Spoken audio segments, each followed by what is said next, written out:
যে যে কথা বলিয়াছিলেন বশিষ্ঠ মহামুনির কাছে, সেই কথা আপনারা শ্রবণ করুন। সেই সময়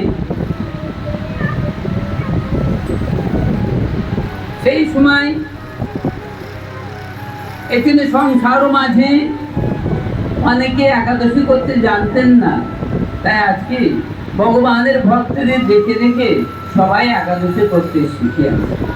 আর মহাপ্রভুদের মোতাবেক সবাই হরিবাসর এই মহাযজ্ঞ করছে। এই হরিবাসর যজ্ঞ এমন কোটি কোটি অশ্বমের যজ্ঞ, গোমের যজ্ঞ করলেও হরিবাসর যজ্ঞের সমান ফল হয় না, এত না মহামহিমান্বিত। তাই বলছেন যে সেই মহামুনি বশিষ্ঠ রামচন্দ্রের প্রতি বলছেন, ও রাম, তোমার নাম করিলে জগৎ পবিত্র হয়ে যায়, তোমার নাম করলে জগৎবাসী তরে যায়, জগৎবাসী বৈকুণ্ঠ প্রাপ্ত হয়ে যায়। আর তুমি সেই রামচন্দ্র একটা মহাব্রতের কথা আমার কাছে জিজ্ঞাসা করছো? রাম রাম বলে জগৎ জিত করে যায়, কৃষ্ণ কৃষ্ণ বলে জগৎ জিত করে যায়, গৌর গৌর বলে জগৎ জিত করে যায়। আজকে তোমার নামে পাতকি উদ্ধার হয়ে যায়, আর তুমি সেই রাম আবার একটা ব্রতের কথা বলছো। জানি না তোমার মধ্যে কি মহিমা আছে, এই জগৎবাসীর কাছে জগৎবাসীর শিক্ষা দেওয়ার জন্য মনে হয় তুমি এই ব্রতের সন্ধান করছি। তা ঠিক আছে হে রামচন্দ্র, আমি তোমার কাছে একটা ব্রতের কথা বলছি। এই মোহিনী নামে একটা ব্রত আছে, মোহিনী একাদশী। এই মোহিনী একাদশী ব্রত মহাগুণবান। এই মোহিনী একাদশী জগৎজীব যদি করতে পারেন, বৈশাখ মাসের শুক্লা পক্ষে অথবা জ্যৈষ্ঠের প্রারম্ভে শুক্লা পক্ষে এই মোহিনী একাদশী সংগত হয়ে থাকে। এই মোহিনী একাদশী করলে জগৎজীবের কোনো পাপ থাকে না, জগৎজীব নিষ্পাপ হয়ে যায় এবং প্রেম ও মহিমা তার মধ্যে প্রবেশ করে। 80 লক্ষ জনে ভ্রমণ করা যত না পাপ আছে, পাপ ভস্ম হয়ে যায় এবং সে পরম ভগবানের করুণা প্রাপ্তি হয় এই মোহিনী একাদশী করি। এই মোহিনী একাদশী সরস্বতী নদীর তীরে ভদ্রাবতী নামে একটা গ্রাম ছিল, ভদ্রাবতী নামে একটা পুরী ছিল। সরস্বতী নদীর তীরে ভদ্রাবতী নামক একটা মহান পুরী ছিল এবং সেই পুরীতে মহারাজ চন্দ্রবংশীয় ধৃতিমান নামে এক মহারাজ বসবাস করত। তাহলে সরস্বতী নদী তটে ভদ্রাবতী নামে এক মহান স্থান ছিল।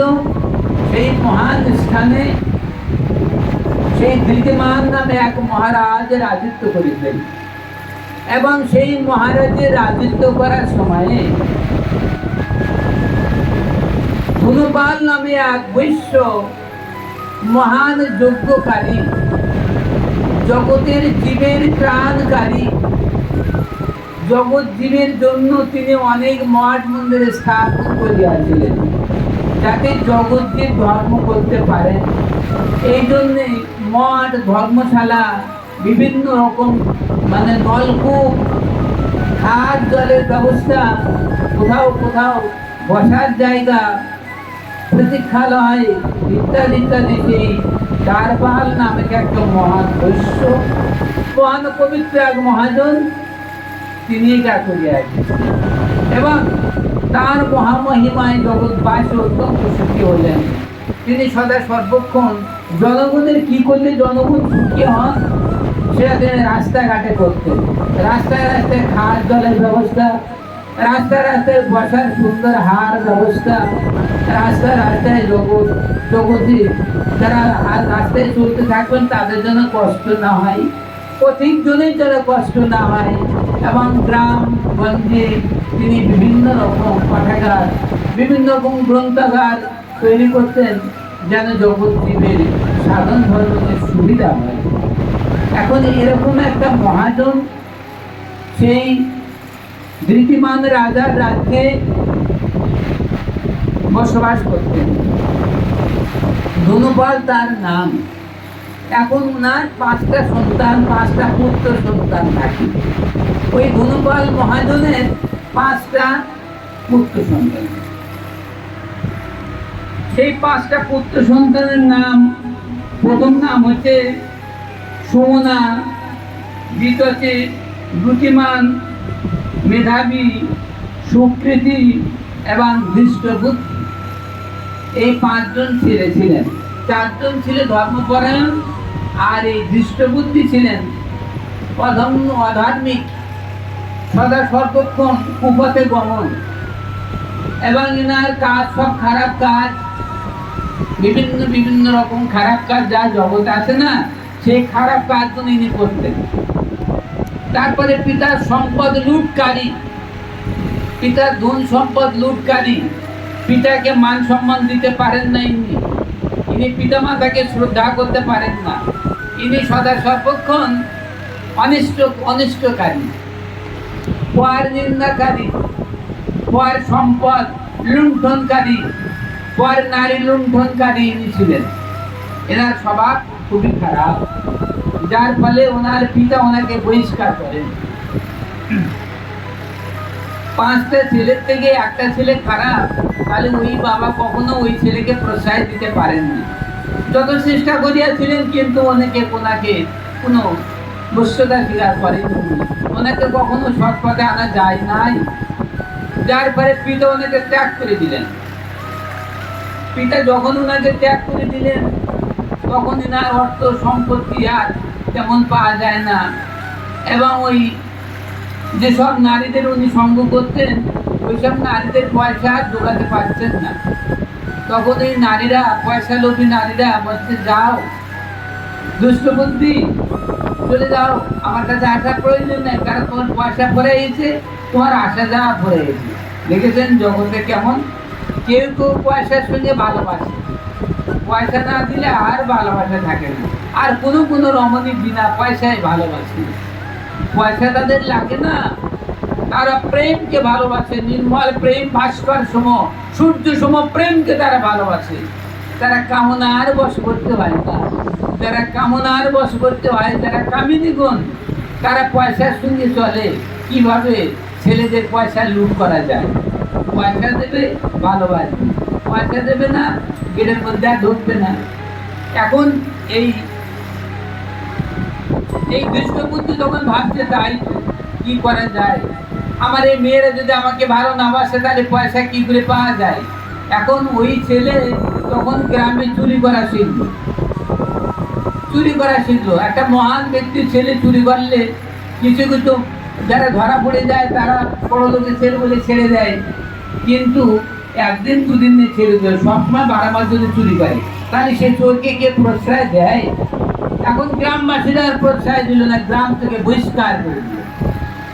এখন গ্রাম থেকে যখন বহিষ্কার করে দিল, তখন ওই দৃষ্টবুদ্ধি যখন বনে গমন করিল, তার নিজের গয়নাপত্র যা ছিল তাই বেচাকেনা করে কিছুদিন আনন্দ ফুর্তি করলো। সবার মনে থাকছে তো কথাগুলো? তাহলে কিছুদিন নিজের যে গয়নাপত্র ছিল, সোনার গয়না, তাই দিয়ে কিছুদিন চললো, কিছুদিন মেয়েদের সঙ্গ করলো, তারপর আর গয়না পড়ে গেল, সব পড়ে গেল। আর গ্রামবাসী গ্রামে রাখলো না, কারণ চোরকে কেউ গ্রামে, সে একেতে চোর, তাই চরিত্রহীন, তাহলে গ্রাম চোরকে কেউ গ্রামে রাখে না। কলা কচু চুরি করা, তার সে মানে আজকে কলা চুরির কারা করে। কিন্তু যদি মানুষ চুরি করা হয়, তাহলে মানুষই যদি চুরি করে, তার আর কেউ দেখতে পায়। এদিন সংসারে মাঝে সব চোরকে মানুষ ভালোবাসে অনেকে, কিন্তু নারী চোরকে আর কেউ ভালো। এখন এই দৃষ্টবুদ্ধিকে গ্রাম থেকে বহিষ্কার করে দেওয়া হবে। যখন গ্রামে থাকতে পারলো না, তখন এই দৃষ্টবুদ্ধি করলো কি, বনের মধ্যে ঢুকে গেল। এখন বাঁচতে তো হবে, বনের মধ্যে ঢুকে এই পশুদের হত্যা করতে লাগলো। পশু হত্যা করে, পশু মাংস আহার করে কিছুদিন চলতে থাকে। চলতে আর পাচ্ছে না। মানুষ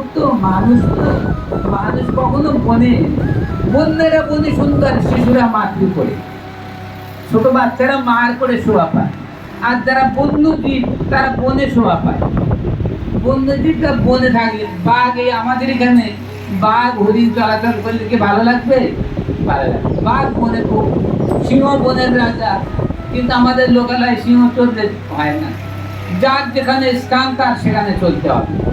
এই জন্য বন্যেরা বনে সুন্দর, শিশুরা মাঠে, তাই বন্যেরা বনে সুন্দর হয়। তাই আজকে এই এই এই এই যে ছেলে, এর দৃষ্ট বুদ্ধি লোপ পাইয়াছে, বনের মধ্যে পশু আহার করে চলছে, কিন্তু বেশিদিন পারছে না।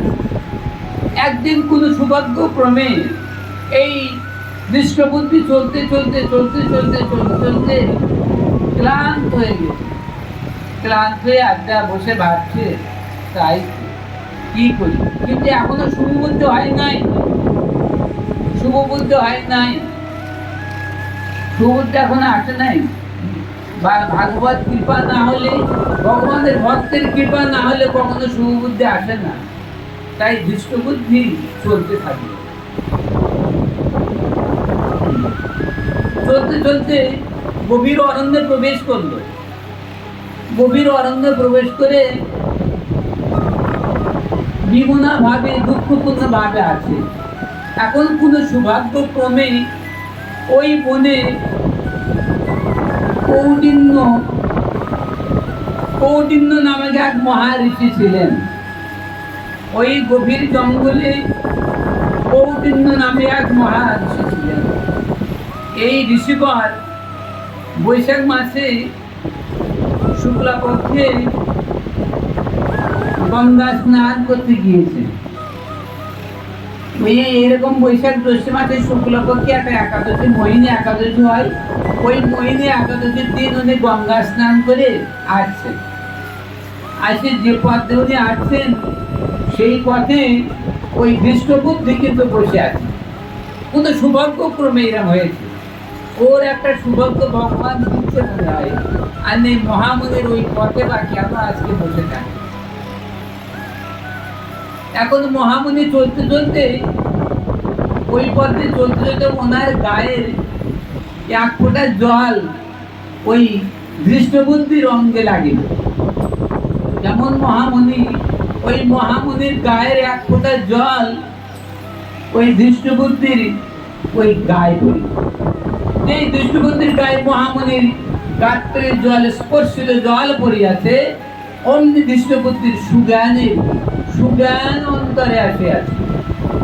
তখন দৃষ্টিবুদ্ধি বলছে, তাই তো, এখন নিশ্চয়ই দেখে যে আমি কে। এখন ওই মহামুনির গায়ের অঙ্গের একটা ফোঁটা জল ওনার গায়ে পড়ার সঙ্গে সঙ্গে ওনার দিব্য জ্ঞান সৃষ্টি হলো। তখন উনি স্তব করতে শুরু করলো, হে মহামুনি, একটু অপেক্ষা করুন, হে মহামুনি, হে ভগবান, আমার কথা শ্রবণ করুন। আমি দৃষ্টবুদ্ধি অনেক কষ্ট করিয়া তোমার সকাশে আসি। আমি অনেক মহাপাপী, আমার মতো পাপী বিশ্ব জগতে আছে। তা আপনি কৃপা করুন, এই পাপের স্খলনের একটা ব্যবস্থা করুন।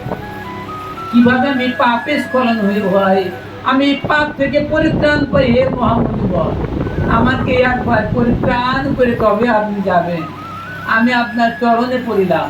এই বলে দৃষ্টবুদ্ধি তখন সেই মহামুনি ও কৌণ্ডিন্য ঋষির চরণে পড়িলেন। এখন মহাঋষিবর বলছে, শোনো, তুমি অনেক অনুনয় বিনয় করছো আমার কাছে, তোমার অনেক দুঃখ আছে হৃদয়ে, একবার আমার কথা শুনুন। এদিন সংসার মাঝে এই বৈশাখ মাসের শুক্লাপক্ষী অথবা জ্যৈষ্ঠ মাসের প্রারম্ভে যে শুক্লাপক্ষী এসে যায়, ওই শুক্লাপক্ষী একটা একাদশী আছে। এই একাদশীর নাম হচ্ছে মোহিনী একাদশী। এই মোহিনী একাদশী যদি তুমি পালন করতে পারো, তবে তোমার সমস্ত দুঃখের অবসান হয়ে। তা বললে, হে ঋষিবর, বলুন, আমি আমার জীবন দিয়ে আমি এই মহান একাদশী, এই মোহিনী একাদশী আমি করবই। আমি পাপ থেকে আমি উদ্ধার আমার হতেই হবে। আমি অনেক কষ্টে আমার দেহ চলে যায়, আমার অন্তর পুড়ে যায়, আমি আর পারছি না, এই যাতনা ভোগ করতে পারছি না। এই মহাপ্রভু, আপনি আমার দয়াবান হন, আমাকে উদ্ধার করুন। আর আমার কেহ নাই, আপনি ছাড়া আমার উদ্ধার আর কেউ করতে পারে না। আপনি কৃপা করি আমার এই মহান জ্বালার অবসান করুন। মোহাম্মদ বললেন, ঠিক আছে, তুমি এই মহান ব্রত, এটা কিন্তু মহামুনি বশিষ্ঠ দেব রামচন্দ্রের সঙ্গে বলছেন, এবং ওই কথা কিন্তু মহারাজ পরীক্ষিতের সম্মুখে কিন্তু সুখদেব গোস্বামী বলছেন, এবং ওই কথা আবার কৃষ্ণ অনাদির আদি গোবিন্দ তিনি কিন্তু ধর্মরাজ যুধিষ্ঠিরকে বলছেন। সব ঠিক আছে তো? কোথায় কোন কথা হচ্ছে? এই কথা ওখানেই দশরথ, সেই দশরথ শ্রী রামচন্দ্রের সঙ্গে বশিষ্ঠ বলছেন। আবার ওই কথা কৃষ্ণচন্দ্র এই ধর্মরাজ যুধিষ্ঠিরকে বলছেন।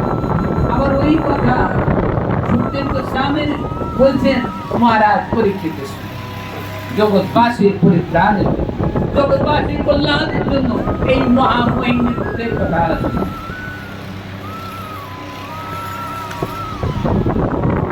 এই মহান ব্রত, এই দৃষ্ট বুদ্ধি যখন করিলেন, মহান ব্রত যখন করতে পারলেন, তখন এই ব্রতের মহান গুণে ওই দৃষ্ট বুদ্ধি তখন দিব্য মূর্তির আরোপ করতে পারলেন। ব্রত শেষ হয়ে গেল, পালন করিলে যজ্ঞ বা ব্রত পূর্ণ হয়ে গেল। এখন এই মহান ব্রত, মহিনী ব্রত পালন করার কারণে ওনার দিব্য জ্ঞান, দিব্য জ্যোতি, দিব্য দেহ প্রাপ্ত হয়ে বৈকুণ্ঠ প্রাপ্ত হয়ে গেল।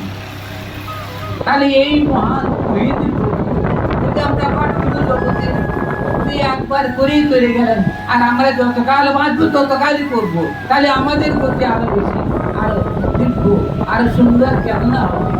তাহলে আমাদের গতি সবার গতি দুর্লভ থেকে দুর্লভ।